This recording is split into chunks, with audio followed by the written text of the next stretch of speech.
আচ্ছা বন্ধুসকল, কিবা এটা কাম কাৰোবাক এটা সহায় কৰি দিয়াৰ পাছত সেই কৃতজ্ঞতাটো প্ৰকাশ কৰিব লাগে। ধৰি লওক এতিয়া মোৰ বন্ধুৱে মোক কিবা এটা সহায় কৰিলে বা কিবা এটা মই শিকিলোঁ বা জানিলোঁ বা বুজিলোঁ, মই সেই কামটো শিকাৰ কাৰণে জনাৰ কাৰণে বা মোক কামটো কৰি দিয়াৰ কাৰণে সেই কৃতজ্ঞতা আমি দিব লাগে, হয়নে? আৰু সদায় যেতিয়া আমি বেলেগৰ আৰ্থিক সমস্যা সমাধান কৰি দিওঁ, ফেচবুকটো চাই দিওঁ কি হৈছে কি নাই, যেতিয়া ঠিক ঠাক কৰি দিওঁ, সেই কৃতজ্ঞতাটো নিদিয়ে।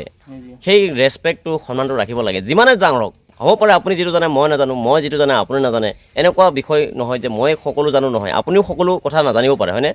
যদি আপুনি যিটো বিষয় নাজানে সেই বিষয়টো কাৰোবাৰ পৰা মই জানিলোঁ বুজিলোঁ, তাক এই ধন্যবাদটো কৃতজ্ঞতাটো দিব লাগে। সেইটো নকৰি যদি দুৰ্নাম বদনাম কৰিবলৈ যায়, সেইটো বেয়া কথা। চেষ্টা কৰিব যাতে মানুহ সৰু ডাঙৰ বুলি কথা নহয়, বয়সৰ কথা নাহে। ইয়াত জনা কথাটো আপুনি শিকিলে বা নজনা কথাটো আপুনি জানিলে, আপোনাৰ কিবা এটা সমস্যাটোৰ সমাধান কিবা এটা হ'ল, আপুনি সেই সমাধানটোৰ কাৰণে তাক কৃতজ্ঞতা জনাব। তেতিয়া সেই মানুহটোৰ আগ্ৰহটো বাঢ়িব, তেতিয়া আকৌ নতুন নতুন মানুহক কিবা এটা সহায় সহযোগ কৰিবলৈ সুবিধা পাব, হয়নে বাবুলি? তুমি কি কোৱা? কথাটো ঠিকেই কৈছোঁ নাই মই? তো গতিকে চেষ্টা কৰিব যাতে নজনা কামটো শিকাৰ কাৰণে সেই মানুহটোক ধন্যবাদ, আশীৰ্বাদ, লগতে কৃতজ্ঞতা প্ৰকাশ কৰিব। আপোনাৰো ভাল হ'ব, তেখেতৰো ভাল হ'ব। সেইটো কাম কৰিব। B careful. Best of luck.